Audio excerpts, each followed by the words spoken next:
Well, hello guys and gals out there in interwebs land. Welcome to Miyagi Mornings, episode 115. Today we are going to talk about the importance of struggle in our lives. We're kind of picking up where we left off with Monday's episode, which was how I'm young and broke is a terrible excuse for not homesteading. It's also a terrible excuse for just about anything that it's used for, and it is used for almost everything that people make excuses for. I'm not going to kick young people around again today at all. This one's for everybody. But I will say to those that did, there were a few people that were a little bit upset with that one. You don't know what it's like to be young and broke. I absolutely do, because I used to be that. We're going to talk about that today a bit. However, I would say get off the excuses and get with the plan if you're young and broke of building wealth in your life. Otherwise, eventually you'll get to be old and broke, and that's even worse. Anyway, let's talk about struggle. I said something in that episode to the effect of that struggling is the forge that tempers us as steel so that we're strong enough that we can survive being successful. And I wondered how many people really understood what I meant by that. I'm going to put it to you this way. I was a broke-ass poor kid from the coal region of Pennsylvania.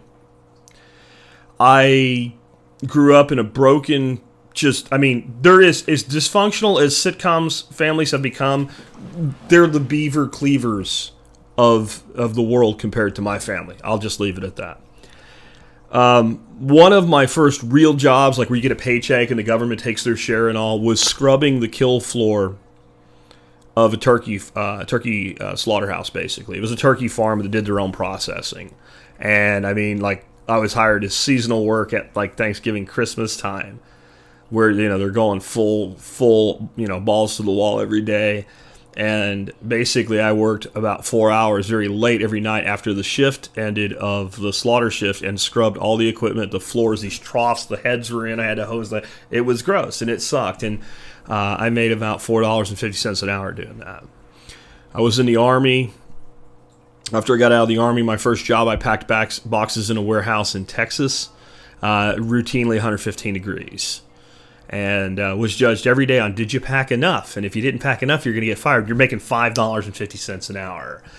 And there's a lot of other stuff that I won't bore you with, but I'm grateful for every bit of that. I'm grateful that I lived in a tent in Honduras, in one of the most poor places on the planet, for 6 months with 7 other stinking men with no air conditioning, where it was routinely over 100 degrees. I'm grateful for all of it. And I'll tell you why. Because I also look back at, like me, when I was a 19-year-old dumbass kid in the military, jumping out of airplanes and doing other stupid shit. At least the airplane thing, there was guidance and training and safety was of paramount importance. And no one's died jumping out of an airplane in a non-combat situation for a very long time. It's actually a lot of injuries, but it's relatively safe when it comes to not dying, considering how many people do it all the time.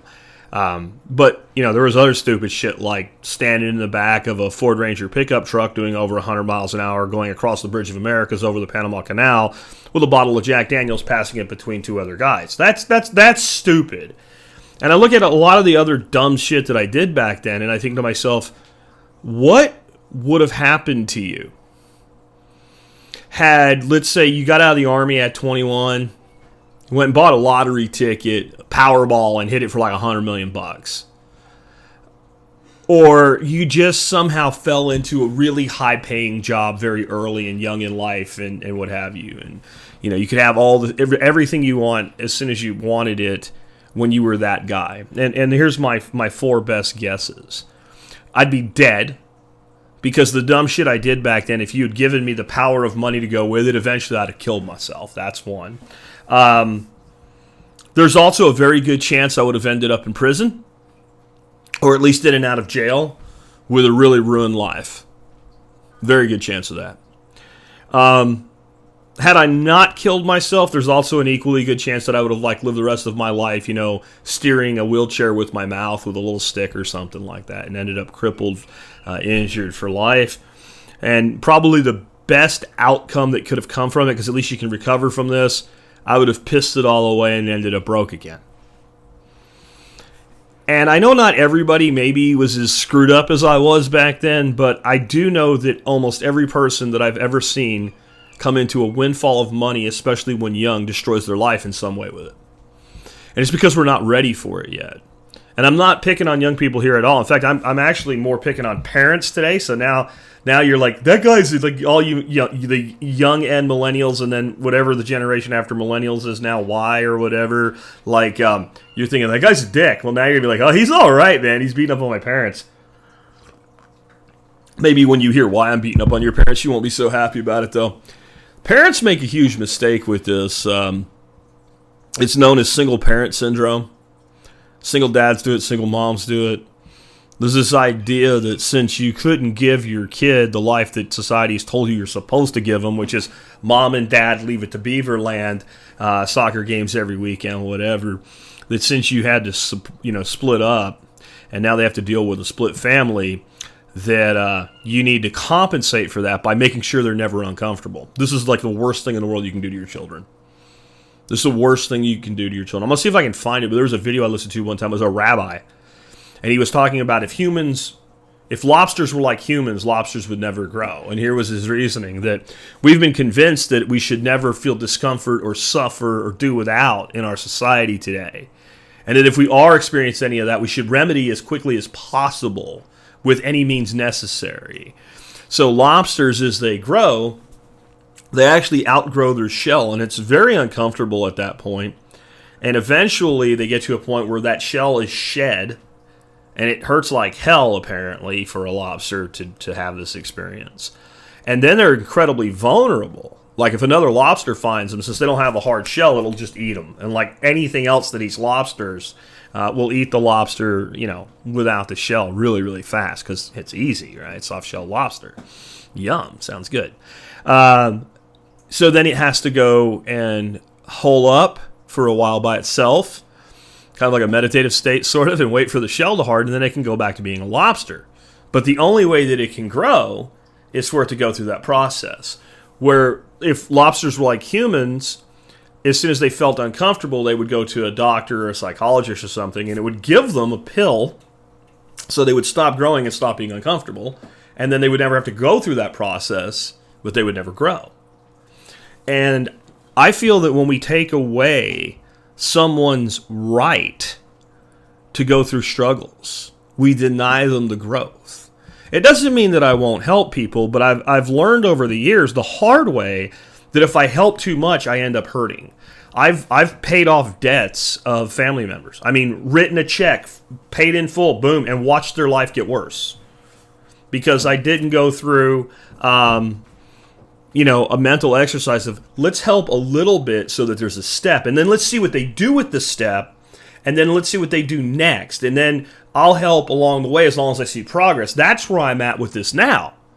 And I would do that even with my own son. I mean, I've talked like this before, and I've had people ask, like, so if your son was going to be homeless, would you let him be homeless?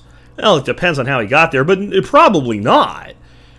I also probably wouldn't have him live at home. I think that would be a terrible idea. So I'd probably, and now this is because I have the means to do it, I would find him a place as cheap as I could to live, and I'd pay rent for him for a couple months or 3 months, whatever it took, depending on what's going on. There's always, it depends. But I would expect progress, and then that me covering it would then have to transition at a known time to him covering half, and then eventually, I need to see progress, and I would need to see a plan, and I would need to see if I'm going to keep paying half for, like, let's say a full year, like, what are you doing with the other money? If you're saving it up so you can improve your life and you have a plan, you can show me that and you can demonstrate that to me, then I'll keep doing it. But if I see a lack of progress, I'll pull the plug, and yes, if he's homeless, he's homeless.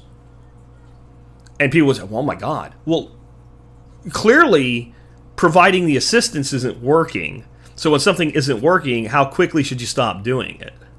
And the answer is as soon as possible. Right? So we have to, if we're going to help people who are struggling, we don't take away their struggle. We give them a step along the way, and then we see how they progress with it. And so many people don't do this. So many parents today, Gen X and boomers, grandparents get involved a lot too with stuff like this, sometimes very detrimental. Because the parent's trying to do their job and the grandparent gets involved and takes away the struggle. That's even worse. And I've seen that with close personal friends, and I've seen it be very detrimental to that parent's relationship with their children and then that parent's relationship with their parents. It's bad all around. You have to let people struggle. If you don't let them struggle, then they don't earn what they have, and then they don't appreciate it. This is another example of the same principle in a totally different way. I've tried to help people by forming partnerships and companies with them. And I'll usually, like, if I'm going to form a partnership with a single individual, then I will give them straight out of the gate half the company. I've even done it where I've given a person, like, I'll promote it, you build it, I'll take 10% of the company. I'll front the money that we need to get it off the ground. I'll give you, website hosting, and I'm there as a consultant. You can call me and ask me, like, and when I'll gotta tell you what, for all my stupidity, when I was like 20 years old, 21 years old, if you gave me an opportunity like that, I would have went for it tooth and nail, and you'd had to blow me out of it with dynamite to get me out of there. But I've watched people piss that opportunity away. And I realized what I should have done to give them the best chance of success is said, I'll pay you X dollars to do X things. And if you do all those things and you do them well and you get this off the ground, I'll give you 5% of the company at that time. And I'll give you a contract saying that. And then we will revisit it, and I will give you new milestones. And my goal is to end up with you as a 50-50 partner. But you're going to have to earn equity. Do you know what? Some of the people that failed may have succeeded had I done that. Because I took away the struggle.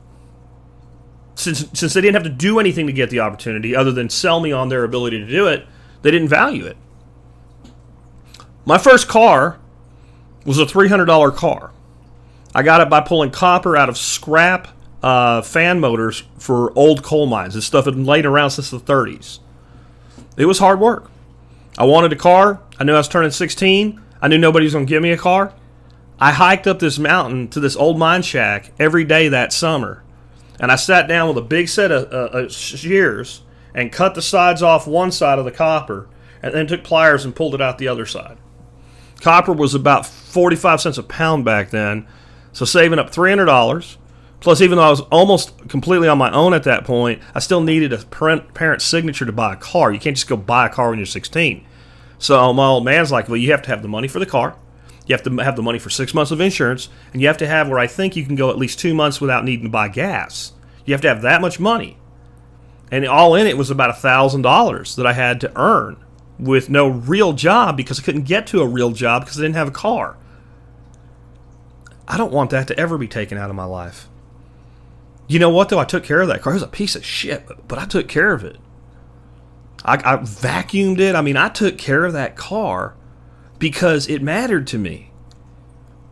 I got my son a pickup truck when he was 16 years old. Just went out and bought it for him.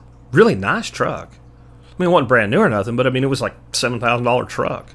He made sure it was in the color of his favorite football team, Philadelphia Eagles. Got him all kinds of Eagle shit to go on it.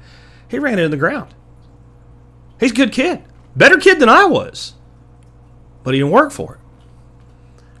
Struggle is the furnace of fire that tempers us in the world. And we have become a microwave society. We've lost the very thing that's made us a great nation. And that was the ability to struggle and know that it would pay off on the other end. We've been convinced struggling means getting student loans and going to college and spending half of your time complaining about other people and claiming that you're a victim. That's what we've been taught struggle. That's not struggle. The kind of shit I'm talking about. Working your fingers till they bleed to buy your first car. That's struggle. And when we lose that, friends, we lose something that's so valuable to becoming the men and women we need to be to stand up in a world where everything is being turned against you. The people that the woke crowd thinks are their friends, they're not your friends. They're not your friends. There's a term for these mobs that are being turned here and turned there and used to advance an agenda that the elite used to describe you. This is not my term for you. This is what the elite that you think are your friends describe you as. Useful idiots. Because all while you think you're getting something done for yourself, you're getting it done for them, and you're going against your own best interest. Struggle is a gift. It's a gift. And it is a microwave society that's destroyed it. Everything's too easy today.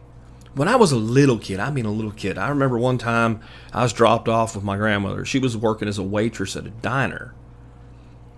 And I was waiting for it to close, and I was going to go home with her and spend the night at her house. She says to me, "Would you like a piece of pie?"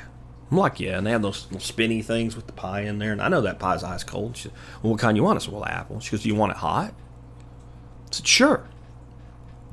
So she says, "Okay." I said, "Well, how long will it take?" Because I know it's about to close, and I want to be done with my pie and get the hell out of there. And go home and sit and count her tips that were mostly in quarters, dimes, and nickels with her. She struggled too. And she says, "Oh, just a couple seconds." And I'm smart enough as a kid to know adults never mean what they say. But I'm like, all right, sure. I figured I can go throw it in the oven. She turns around, goes, does something. Well, I really ain't paying attention. I was like 8, About 30, 40 seconds later, she puts this pie in front of me, and I stick a fork in it, and steam comes out of it. And I'm like, wow, how did you do that? She said, "It's called a microwave." Now, there were microwaves around. They were not that uncommon. This is early 80s. Early 80s or very late 70s, 79, 80, 81, somewhere in that range. And, but I'd never seen one. I'd never seen a microwave in my life. I didn't know what it was, and I was amazed by it. You think an 8-year-old kid today is amazed by that? And that's good that we have these advances in technology and that the economy of scale makes them affordable and everybody can have them. But what we lose if we embrace that too much is the understanding that things that are worth having are worth working for. And a lot of what we've convinced is working isn't working. Spending time at a place does not equal work. Learning and memorizing French literature is not really work toward the progress of your life unless it involves French literature. If you're going to be a French literature teacher, God bless you. But don't confuse the fact that you got an A in French literature, but your degree is in computer programming with actually having meaning in your life. It doesn't.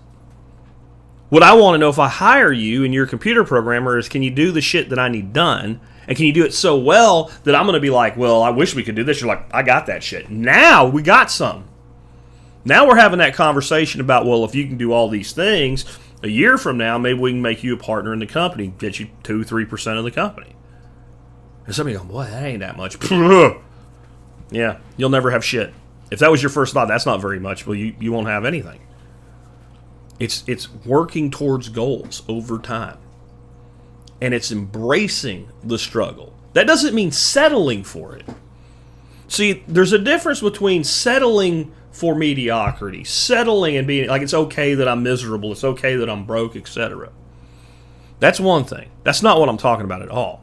I'm talking about struggle, and struggle means that we are working to be a little better today than we were yesterday. And as long as there's progress, we're satisfied for that day. So tomorrow when we wake up, we do it again. And tomorrow when we wake up, we do it again. And tomorrow when we wake up, we do it again. And tomorrow when we wake up, we see how it works. But what people want to do is work really hard for a day or two and have an immediate result. And it doesn't work that way. The struggle is incremental and the results are incremental. The good news is results are very slow in the beginning when they're real and when they're earned. And there is a point where they go from incremental to exponential. And that's why you look at people and you think they had overnight success. That's why people look at what I've done with Survival Podcast. And if you've watched it for long enough or actually listened to it for long enough, you know that I started this all the way back in 2008. And by 2009, it was a screaming success. People say, well, that's quick. Especially since I started it in the middle of 2008. 6 months into it, I didn't go full time for another year, but I honestly could have in 6 months. The reason I didn't is I had commitments to my business partners in the main business that I was running for them. And at that point, we started discussing my exit, and I was going to do it in 6 months. And I was asked at the end of that 6 months, could I stay for 6 more? And I agreed to do so. So that looks very quick, doesn't it? Yeah. Don't think that the 20 years leading up to it isn't why I was successful doing it. Don't think paying my dues. Don't think driving my truck and sleeping in the back of it. Don't think speaking at any public speaking event I could get into so that I could perfect my craft wasn't part of that. What looked like an overnight success, what looked like 6 months to success, was 20 years. And some of those 20 years were really great. Some of them were really hard. And there was a point in doing it. One day I turned to my wife, and I was working full time. And when I say full time, I'm like 60, 70 hours in this business with my partners. And I was putting in another 4 to 6 hours a day for this show and sleeping. That was pretty much what I did for those first 6 months of that overnight success. And I remember my wife was like, "You're never here? This is worse than when you weren't doing it?" And I said, "Give me 6 more months." Just like my partners had asked for it from me. I'd asked her, I said, "Give me 6 more months. It'll all be worth it." And she did. I wouldn't ever give up that struggle. I wouldn't ever give it up because I wouldn't value and cherish what I have today. And I wouldn't have it without the struggle. Don't be afraid of the struggle. Embrace it and power through it, and stop expecting somebody to fix it. Because I'm going to be honest with you folks. Very honest. The worst thing in the world that could ever happen to you is to someone reach in and fix it before you're done earning it. It'll ruin your life. Just look at what happens to people that win the lottery about 5 years down the road on average. This is not an opinion. This is fact. Most of them end up with their lives destroyed and with less money than they started out with. There's a reason. There's value in the struggle. It is the forge that tempers the steel that is us so that we're strong enough for our success. Take care, guys. We'll be back tomorrow with one more for the week.